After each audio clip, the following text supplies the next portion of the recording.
تو یہ ہمارے یہاں اسی طرح سے ہوتا ہے. اب آ جائیے اس ویڈیو کے موضوعات کی بات. جے آئی ٹی نے قرار دیا کہ عمران خان صاحب، اور صرف عمران خان صاحب ہی نہیں، شاہ محمود قریشی صاحب بھی، اسد عمر صاحب بھی، عمران خان صاحب کی بہنیں بھی اور دیگر لوگ بھی، یہ 9 مئی کے ذمہ دار ہیں. جے آئی ٹی کا یہ نتیجہ ہے. اس پر ہمارے یہاں ایک شور مچا کے دیکھا مجرم. تو ایک تو جے آئی ٹی کا جو نتیجہ ہے وہ جے آئی ٹی کا نتیجہ ہے، یہ عدالت کا فیصلہ نہیں ہے. یہ پہلی بات یاد رکھیے. میٹر کرتا ہے عدالت کا فیصلہ. ہاں، جے آئی ٹی کے نتیجے میں عدالت کے فیصلے تک، کسی اور جگہ تک پہنچنے میں مدد ملے گی، یہ امپورٹنٹ ہے، یہ اس لحاظ سے امپورٹنٹ ہو سکتا ہے. لیکن عمران خان صاحب اس روز کہاں تھے؟ عمران خان صاحب اس روز گرفتار ہو چکے تھے اور قید میں تھے. اس روز باقی لوگ کہاں تھے؟ وہ اپنا جواب دے چکے ہیں. اسد عمر صاحب تو اب بھی آزاد ہیں. عمران خان صاحب کی بہنیں کہاں تھیں؟ وہ یہ جو جناح ہاؤس ہے لاہور کا، اسی کی جے آئی ٹی ہے یہ. تو وہ جو ہیں وہاں پہنچی ضرور تھیں، لیکن ان کی ویڈیوز موجود ہیں کہ وہ لوگوں کو روک بھی رہی تھی اور وہ احتجاج کے لیے جمع ہوئے تھے. تو اب جے آئی ٹی کی پیشی پہ کیا ہوا تھا؟ عمران خان صاحب جب جے آئی ٹی کی پیشی پہ گئے تھے تو عمران خان صاحب جے آئی ٹی سے کہہ رہے تھے لاؤ کوئی ویڈیو دکھاؤ، لاؤ کوئی آڈیو سناؤ جس سے یہ ثابت ہو کہ میں نے کہا تھا یہ تمام چیزیں کرنے کو. تو جے آئی ٹی عمران خان صاحب کے وکلاء میں شامل ہیں علی اعجاز بھٹر صاحب سے میری بڑی ڈیٹیلڈ بات ہوئی. وہ اندر وہاں موجود تھے اس جگہ. وہ کہتے ہیں کوئی جواب نہیں تھا ان لوگوں کے پاس اور ان کے پاس دکھانے کو کچھ نہیں تھا. تو پھر جے آئی ٹی نے کہا تھا نا عمران خان صاحب پہ ایک اور مقدمہ ہو گیا تھا کہ یہ دھمکیاں دے کر گئے میں سنگین نتائج کی. تو عمران خان صاحب نے کہا کہ آپ لوگ ایمانداری سے اپنا کام کریں. جس طرح جب الیکشن ہوں گے تو لوگ پاکستان تحریک انصاف کے ساتھ کھڑے، پاکستان تحریک انصاف کی حکومت آئے گی، پھر ہم آپ کو بتائیں گے کہ یہ جو کام ہے یہ کیسے کیا جاتا ہے. آپ لوگ کچھ لوگوں کی ہدایات پہ یہ کام کر رہے ہیں، یہ مت کریں. عمران خان صاحب نے یہ بات جو ہے وہاں جے آئی ٹی میں کی تھی. اور جے آئی ٹی نے یہ کہا ہے، بعض جگہوں پر تو یہ بھی رپورٹ ہو رہا ہے کہ عمران خان صاحب نے اعتراف کر لیا تھا. یہ سراسر غلط ہے. عمران خان صاحب کو اس روز نہ تو کوئی آڈیو ان کے وکلا کے مطابق سنوائی گئی تھی، نہ کوئی ویڈیو دکھائی گئی تھی. عمران کشور صاحب اس کی سربراہی کر رہے ہیں اور یہ تمام چیزیں جس انداز میں رپورٹ ہو رہی ہیں، خاص طور پر جیو اس کو رپورٹ کر رہا ہے، اس تمام صورتحال کو لوگ نون لیگ سے جوڑ کر دیکھ رہے ہیں کہ یہ وہاں سے کی جا رہی ہے. اب اس کے بعد میاں نواز شریف کا دل لینے والی، دل جیتنے والی یہ جو بھارتی خاتون ہے، اس کی بات ہمارے دوست ہیں اسد اللہ خان، انہوں نے ایک ویڈیو کی ہے. یہ پارٹ 2 ہے. پارٹ 1 میں انہوں نے بات کی تھی کہ لندن میں اکثر ایک نوجوان آتا ہے میاں نواز شریف صاحب کے گھر ایون فیلڈ، اور وہاں پر جو باہر صحافی وغیرہ موجود ہوتے ہیں ان کو کہہ دیا جاتا ہے کہ ابھی میاں صاحب کے ایک مہمان آ رہے ہیں، ان کے آنے پر ویڈیو مت بنائیے گا. اور وہ ویڈیو نہیں بنتی، میاں صاحب اس کے ساتھ بیٹھ کر اکثر چلے جاتے ہیں. ویسے میں اگر ہوں اور مجھے کوئی منع کر دے کہ اب ویڈیو مت بنانا تو پھر میں ضرور بناؤں گا، یہ ساری فطرت ہے. بہرحال اسد نے یہ بتایا کہ وہ نوجوان جو ہے وہ جنید صفدر کی عمر کا، اسی طرح کی قد کاٹ کا خوش شکل نوجوان ہے، اسی حلیے کا کم و بیش. تو میاں صاحب اس کے ساتھ چلے جاتے ہیں. اسد نے پہلی ویڈیو میں یہ بھی بتایا کہ لوگ یہ کہتے ہیں، صحافی، سینئر صحافی، اور ایک خاص طور پر ایک پنجاب کے بہت بڑے صحافی کی انہوں نے بات کی. ان کا یہ کہنا ہے کہ تم لوگ عمران خان کی مبینہ بیٹی ٹیرین وائٹ کی بات کرتے ہو، لیکن پنجاب کے ایک سیاستدان نے اپنی جائیداد میں سے کسی کو حصہ دیا ہے، اپنی ایک مبینہ اولاد کو. جب وہ کہانی سامنے آئے گی تو یہ کہانی بہت چھوٹی پڑ جائے گی. اب اسد نے تب یہ کہا کہ وہ اس بارے میں مزید معلومات جو ہے وہ ابھی شیئر نہیں کر رہے. اب پارٹ 2 کیا انہوں نے. پارٹ 2 میں وہ یہ بتاتے ہیں کہ میاں صاحب کی جو پہلی وزارت عظمیٰ تھی، بھارت سے ایک وفد آیا تھا. اس وفد میں ایک خاتون تھیں. خاتون جو تھیں وہ بہت خوش شکل تھیں، اور پھر وہ خاتون پاکستان میں رک گئیں یا روک لی گئیں. میاں صاحب اس خاتون کو دل دے بیٹھے، اور پھر وہ خاتون جو ہے وہ مری میں رکھی گئیں. پھر وہ خاتون بعد میں لندن لے جائی گئیں.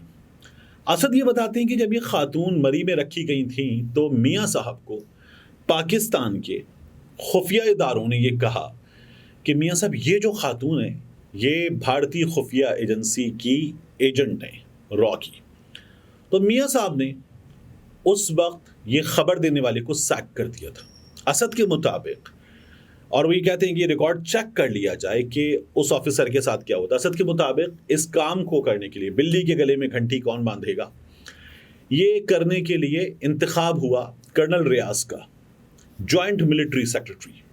تو کرنل ریاض جو ہیں ان کا انتخاب اس لیے ہوا کہ وہ میاں نواز شریف کے بہت قریب تھے، اور کرنل ریاض کے جو والد تھے وہ میاں شریف کے بہت قریب تھے، میاں نواز شریف صاحب کے والد کے، تو ان کا انتخاب ہوا. لیکن اس کے باوجود بھی، قریب ترین آدمی کا انتخاب کرنے کے باوجود بھی، جیسے یہ بات بتائی گئی تو میاں صاحب نے کرنل ریاض صاحب کو سیک کر دیا تھا. یہ اسد کی سٹوری ہے، اور وہ کہتے ہیں کہ اس ریکارڈ کو چیک کر لیا جائے.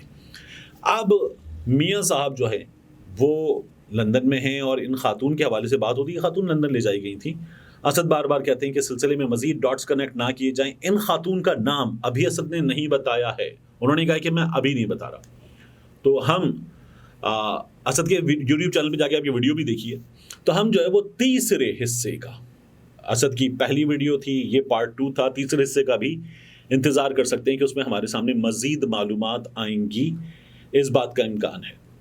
میاں صاحب کے معاملے میں ایک تو بخاری صاحب کی سٹوری ہے، پورا پاکستان جانتا ہے. ایک سٹوری میاں صاحب کے معاملے میں، ایک سٹوری جو ہے وہ کم بارکر کی ہے، جو وہ خود انٹرویوز میں ایک سے زائد بار سنا چکی ہیں کہ میاں صاحب جو ہیں وہ ان کے انٹرویو کے دوران کس طرح سے لٹو ہو گئے تھے. اور میاں صاحب جو ہیں what do you think of my self, یہ بھی میاں صاحب کر چکے تھے ان کے ساتھ کم و بیش، کہ میں اتنا ہینڈسم نہیں ہوں، میری صحت ایسی، میرا قد ایسا، اور وغیرہ وغیرہ. یہ تمام باتیں میاں صاحب نے ان سے بھی کر لی تھیں. اور اسی طرح سے ایک بھارتی خاتون گلوکارہ کی بھی بات اکثر ہوتی ہے. تو ہمارے سیاستدان جو ہیں وہ ان کے معاشقوں کی کہانیاں مختلف آپ کے سامنے آتی رہتی ہیں.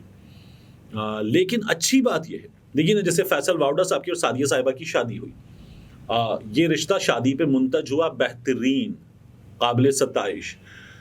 لیکن اسی طرح سے ایک دو بزرگ سیاستدان ہیں، انہوں نے شادیاں کی ہیں ٹیلی ویژن پرسنالٹیز کے ساتھ، اور اس سے اچھی کیا بات ہے کہ وہ جو چیز ہے وہ شادی پر منتج ہو. لیکن جو ہے وہ ہمارے ہاں معاشقوں کی بھی کہانیاں ہیں، اور بہت ہیں. زرداری صاحب کے حوالے سے ایان علی کا نام لیا جاتا ہے، اور پاکستان پیپلز پارٹی والے جب کوئی یہ نام لیتا ہے تو اسے پھر وہ شدید محبت سے نوازتے ہیں کہ آپ کیا کر رہے ہیں. لیکن ہیں یہ کہانیاں تمام کی تمام اپنی جگہ پر موجود ہیں. عمران خان صاحب جب 2014 کا دھرنا چل رہا تھا تو ان دنوں میں ریحام خان صاحبہ جو ہیں انہوں نے عمران خان صاحب سے ملاقات کی تھی، انٹرویو کیا تھا، اور پھر عمران خان صاحب جو ہیں انہیں بھی ریحام خان صاحبہ جو ہیں وہ پسند آئی تھیں. لیکن بہترین یہ ہے کہ یہ جو چیز ہے یہ شادی پر منتج ہو. ویسے اور بہترین ہو کہ وہ اتنی بہترین ہو کہ وہ چلتی رہے، لیکن لوگ اپنی مرضی سے جب رستے جدا کرتے ہیں and it comes to an end legally, تو بھی اس میں کوئی خاص پرابلم نہیں ہے. لیکن اس کا نتیجہ اگر شادی ہو تو بہت اچھی بات ہے، اس میں کوئی بھی پرابلم، کوئی بھی مضائقہ نہیں ہے. ملتے ہیں انشاءاللہ آپ سے اگلی ویڈیو میں.